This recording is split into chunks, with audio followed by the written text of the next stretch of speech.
नमस्कार, आप देख रहे हैं TV9 डिजिटल और मैं हूं आपके साथ गुंजन मित्तल। हम फिर हाजिर हैं आपका अपना हेल्थ शो लेकर, जिसका नाम है ख्याल आपका। क्योंकि हम करते हैं आपकी कद्र और हम चाहते हैं आप हमेशा सेहतमंद और खुशहाल रहें। इसलिए शो के ज़रिए हम कोशिश करते हैं आपको सेहत से जुड़ी हर जानकारी देने की। आज हम बात करेंगे दिल्ली में बढ़ते पॉल्यूशन के चलते होने वाली गंभीर बीमारियों की। पुअर एयर क्वालिटी के चलते लोगों का सांस लेना तक मुहाल हो गया है। लोग कफ से लेकर आई इरिटेशन तक की समस्याओं का सामना कर रहे हैं। इस पर बात करने के लिए आज हमारे साथ जुड़ी हैं डॉक्टर बेला शर्मा, जो कि एडिशनल डायरेक्टर हैं internal medicine Fortis memorial research institute की। डॉक्टर बेला, आपका बहुत बहुत स्वागत है हमारे शो में। Thank you. डॉक्टर बेला, सबसे पहला सवाल जो मैं आपसे जानना चाहती हूँ कि एयर पॉल्यूशन को साइलेंट किलर भी कहा जाता है, इसके पीछे क्या वजह है? साइलेंट किलर इसलिए कहा जाता है क्योंकि जो एयर पोल्यूशन के कारण इमीडिएट प्रॉब्लम्स होती हैं वो तो हम देख पाते हैं, जैसे कि खांसी है, सांस लेने में दिक्कत है, आंखों में जलन, जो कि आप ऑलरेडी बता चुकी हैं। लेकिन बहुत सारी जो इसके कारण प्रॉब्लम्स होती हैं, जैसे जो लंग्स में क्रॉनिक प्रॉब्लम होती है, या जो हमारे हार्ट के ऊपर इसका असर होता है, या इवन जो बच्चों में प्रॉब्लम्स जो क्रॉनिक हो सकती हैं, जो उनके पूरे लाइफ को इफेक्ट कर सकती है, जो हमें दिखती नहीं है जी लेकिन जो पूरी जिंदगी को इफेक्ट करती हैं। जी बिल्कुल। सो इसलिए इसे साइलेंट किलर भी कहा जाता है, क्योंकि बहुत सारी बीमारियां ऐसी होती हैं जिनके कोई सिम्टम्स नहीं होते हैं, लेकिन over a period of time वो हमारी जिंदगी को इस तरह से इफेक्ट करती हैं कि हमारी जो लाइफ की एक्सपेक्टेंसी है, लॉन्जेविटी है, वो कम हो जाती है। जी डॉक्टर, आज हम कई सांस संबंधी बीमारियों से लड़ रहे हैं, तो मैं आपसे जानना चाहती हूँ कौन कौन सी गंभीर समस्याएं हैं जो इस पॉल्यूशन की देन है? पॉल्यूशन के कारण सबसे जो कॉमन है, जो ऑलरेडी हम बात कर चुके हैं, जैसे अस्थमा है, ब्रोंकाइटिस है, और लंग से रिलेटेड जितनी प्रॉब्लम्स हैं, बच्चों में जो बढ़ती प्रॉब्लम हो रही है अस्थमा और ब्रोंकाइटिस और सांस लेने की दिक्कत की, एलर्जीज जो बढ़ रही हैं, स्किन एलर्जीज आप ले लीजिए, चाहे सांस की एलर्जी ले लीजिए, चाहे वो आंखों की प्रॉब्लम्स ले लीजिए, एडल्ट्स में क्रॉनिक ब्रोंकाइटिस जिसको कहते हैं, या क्रॉनिक ऑब्स्ट्रक्टिव एयरवेज डिजीज जिसको कहते हैं। अब लंग्स का और हार्ट का जो रिलेशनशिप है वो भी अगेन बहुत क्लोज, जिसको हम लोग कहते हैं, दे इंटरडिपेंडेंट। जी सो लंग्स की प्रॉब्लम के कारण हार्ट में प्रॉब्लम होना जो है वो बहुत कॉमन होता है। सो अगेन कहीं ना कहीं, और लंग्स के कारण जो है पूरे बॉडी में ऑब्वियसली जब ऑक्सीजन नहीं मिलेगा तो पूरे शरीर में जो डेफिशिएंसीज हो जाती हैं। जी सो ये सारी बीमारियों का खतरा जो है, हमारी इम्यूनिटी कम हो जाती है, इन्फेक्शन के चांसेस बढ़ जाते हैं। सो पूरा शरीर हमारा जो है वो कमजोर हो जाता है। जी बिल्कुल। और सबसे ज़्यादा तो लंग्स ही इफेक्ट होते हैं, तो लंग्स को बीमार बनाता है ये एयर पॉल्यूशन है। एक तरीके से हम एक जहर को अपने अंदर ले रहे हैं सांस के थ्रू। तो अपने लंग्स को हेल्दी रखने के लिए हम क्या क्या कर सकते हैं? सी सबसे पहले तो हमें अपने आसपास की जो हवा है उसको साफ रखने की जरूरत है। जी जो ग्रीनरी है, हरियाली है, पेड़ पौधे हैं, वो ज्यादा से ज्यादा उगाने की जरूरत है। और जो गाड़ियां हैं उनका पोल्यूशन चेक हम रेगुलर कराते रहें, और जहां तक हो सके पब्लिक ट्रांसपोर्ट यूज करें, पैदल चलें जहां तक हो सके। अगेन लेकिन मैं आज के समय में बहुत लोगों को पैदल चलने के लिए भी नहीं बोल सकती हूँ, क्योंकि फिर आप हवा में सांस लेंगे और सांस में घुटन होगी। जी लेकिन अगेन जहां तक हो सके कार पूलिंग अगर की जा सकती है तो वो करें, ताकि प्रदूषण कम हो। फिर मैं जो हम लोग बहुत कॉमनली किया जाता है कि कचरा है उसको जला दिया जाता है, जी या जो हमारी गाड़ी में से धुआं निकल रहा है, गाड़ी का पोल्यूशन चेक नहीं हुआ है, जो पुरानी गाड़ियां हैं, अगर हमें लगता है कि कोई पकड़ नहीं रहा है तो कोई बात नहीं, उसको चलने देते हैं। ये सारी चीजें जो हैं, कहीं धूल हो रही है, धुआं हो रहा है, हम लोग उसको, हमें लगता है कि अगर कोई पकड़ नहीं रहा है, कोई देख नहीं रहा है, तो चलो कोई बात नहीं, जी चलता है। तो ये हमें अपना एटीट्यूड चेंज करने की ज़रूरत है। अपने घर की सफाई करके और वो उसका कचरा बाहर फेंक देना जो है, पोल्यूशन तो हर चीज़ से होता है। सो जितने ज़्यादा से ज़्यादा हम ग्रीनरी अपने आसपास की इंक्रीज करेंगे, वो खाली हमें नहीं, हमारे आसपास के सब लोगों के लिए भी फायदेमंद होगा, हमारे बच्चों के लिए फायदेमंद होगा। जी बिल्कुल। और अल्टीमेटली अगर हवा साफ होगी तो सबके लिए अच्छा रहेगा। जी। जैसे कि आपने अभी कहा कि अस्थमा के पेशेंट्स के लिए तो बहुत अभी परेशानी का टाइम चल रहा है ये एयर पॉल्यूशन के टाइम, बट आगे विंटर का सीज़न शुरू हो जाएगा और स्मॉग की समस्या भी बढ़ जाएगी, तो ऐसे में अस्थमा के पेशेंट्स क्या एहतियात बरतें, आप ये बताइए मुझे। सी एस्थमा के जो पेशेंट्स हैं उनमें चेंज ऑफ वेदर में वैसे भी उनके जो सिम्टम्स हैं वो प्रेसिपिटेट हो जाते हैं। सो एक तो जो भी वो मेडिसिन लेते हैं उनको वो हमेशा अपने पास रखना चाहिए, क्योंकि एस्थमा एक्चुअली जानलेवा हो सकता है, जिसे हम स्टेटस एस्थमेटिकस कहते हैं, कि उनका जो एस्थमा इतना बढ़ जाता है कि वो बिल्कुल सांस नहीं ले पाते हैं। तो ये एडवाइस किया जाता है कि आप जो कोई भी अगर इन्हेलर लेते हैं तो हमेशा अपने पास रखिए। जी। जो भी आपके डॉक्टर हैं, पल्मोनोलॉजिस्ट हैं या फिजिशियन हैं, आप उनसे रेगुलर अपना चेकअप कराइए। जो भी आपकी मेडिसिन हैं उनको अपडेटेड रखिए। जी। और जहाँ तक हो सके अपने आप को पोल्यूशन से बचाएं, अपने आप को सर्दी से बचाएं, इन्फेक्शन से बचाएं, अपने आप को हेल्दी रखें। जी। और अपने खाने पीने में आपको पता है कि कोई पर्टिकुलर चीज़ है जिससे आपको एलर्जी होती है, या कोई पर्टिकुलर, जैसे कुछ लोगों को धुएं से एलर्जी होती है, कुछ लोगों को पोलन से होती है, तो उन चीज़ों से अपने आप को प्रोटेक्ट करें। जी। जैसे कि आपने शुरुआत में कहा था कि बच्चों को भी बहुत ज़्यादा परेशानी हो रही है, बड़े और बुज़ुर्ग और बच्चे बेसिकली, तो जब ब्रोंकाइटिस और सीओपीडी के पेशेंट्स की संख्या में इजाफा हो रहा है, तो आप इन्हें कितना बड़ा कंसर्न मानते हैं, खासकर बच्चे और बड़े बूढ़ों के लिए? See they are two different things. COPD तो एडल्ट्स में देखा जाता है, chronic obstructive airways disease. Okay. वो तब कहा जाता है कि जब किसी को 2 या 3 साल तक लगातार चेंजिंग सीजन में या पर्टिकुलर सीजन में ब्रोंकाइटिस, एस्थमा इस तरह की प्रॉब्लम रही हो। जी। बच्चों में एस्थमा और ब्रोंकाइटिस ज्यादा पाया जाता है, और ये पिछले सालों से नहीं, बल्कि मुझे कहना चाहिए फॉर डेकेड्स, पिछले 10-20 सालों से ये बच्चों में ज्यादा देखा जा रहा जी। है। 1 से 2 साल के बच्चे या उससे भी कम उम्र के बच्चे।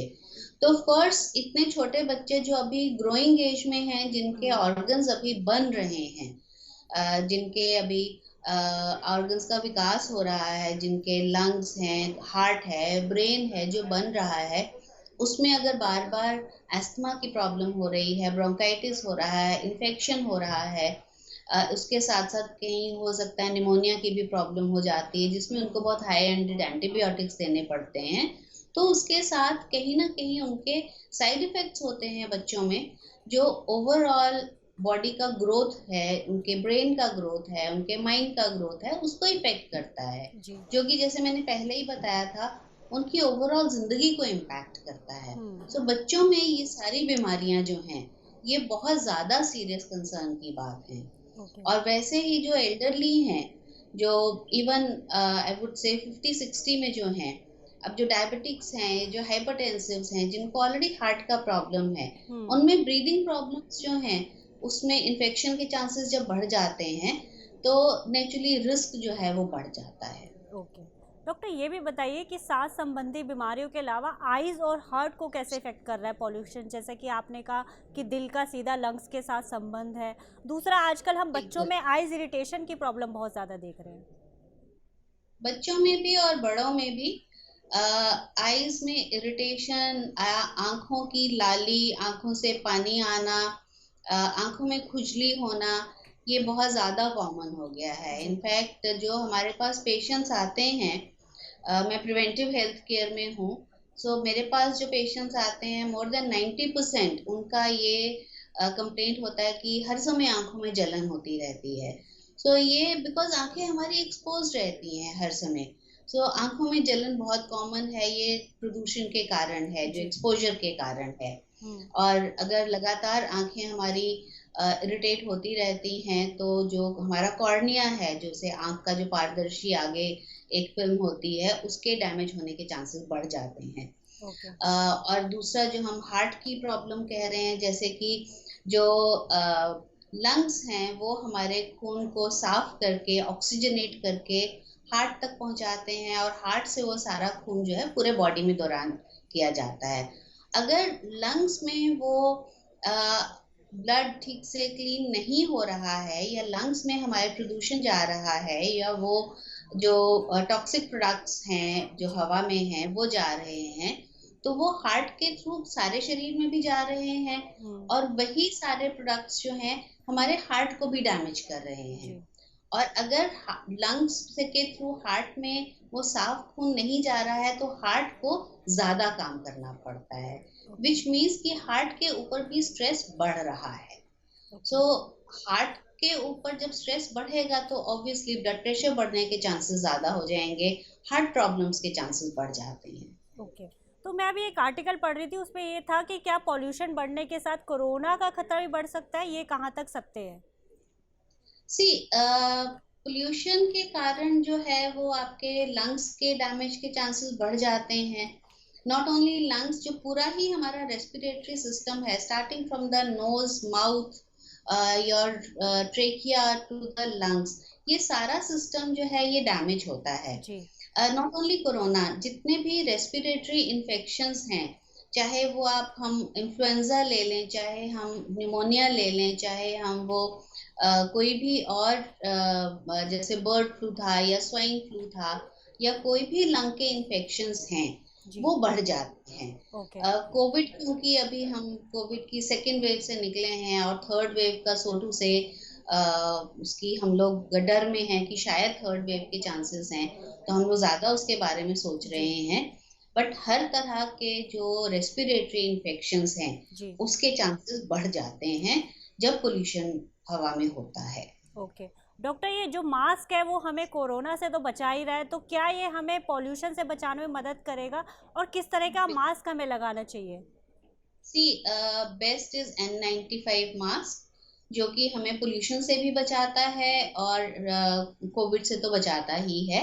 और उसमें भी जो हमेशा से ही हम लोग एडवाइस करते हैं कि आप जो मास्क यूज करें वो बगैर फिल्टर वाला यूज करें, बिकॉज फिल्टर वाला मास्क जो है वो आपको तो बचाता है लेकिन दूसरों को नहीं बचाता है। सो जो नॉर्मल N95 ये वाला मास्क है, आप ये पहनने का तरीका ये है, इसको आप इस तरह से पहने और अच्छी तरह से नाक के ऊपर दबा के रखें। इसका आप टाइट करिए दोनों तरफ से, ताकि ये पूरी तरह से आपका फेस कवर करे, चिन को कवर करे, ताकि चारों तरफ से कहीं पे भी हवा ना अंदर जाए। जो लोग चश्मा पहनते हैं वो जनरली कंप्लेन करते हैं कि फॉगिंग हो जाती है, लेकिन अगर आप इस तरह से पहने कि चश्मा आपका थोड़ा सा इसके ऊपर आ जाए तो देखिए कोई फॉगिंग नहीं होगी। जी जी बिल्कुल। डॉक्टर, चलते चलते मैं आपसे जानना चाहूँगी कि आप हमारे दर्शकों को क्या सलाह देंगी कि कैसे बचें, किस तरह की डाइट लें, क्या लिक्विड डाइट को ज़्यादा इंक्लूड करें ताकि वो स्वस्थ भी रहें और इस पॉल्यूशन के खतरे से बच सकें?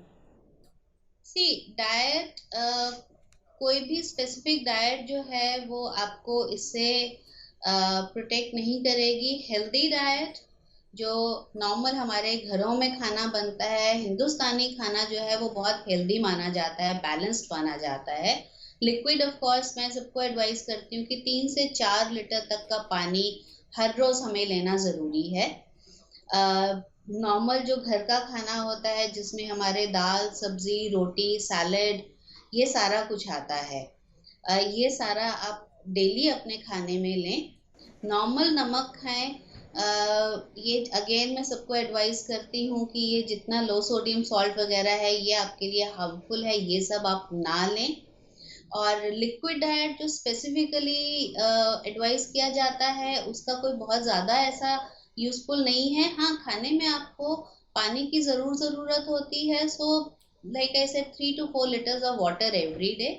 और नॉर्मल हेल्दी खाना खाइए जैसा कि आपको एडवाइस किया गया है। अगर आप डायबिटिक हैं तो जो डायबिटिक खाना है, डायबिटिक डाइट है वो लें।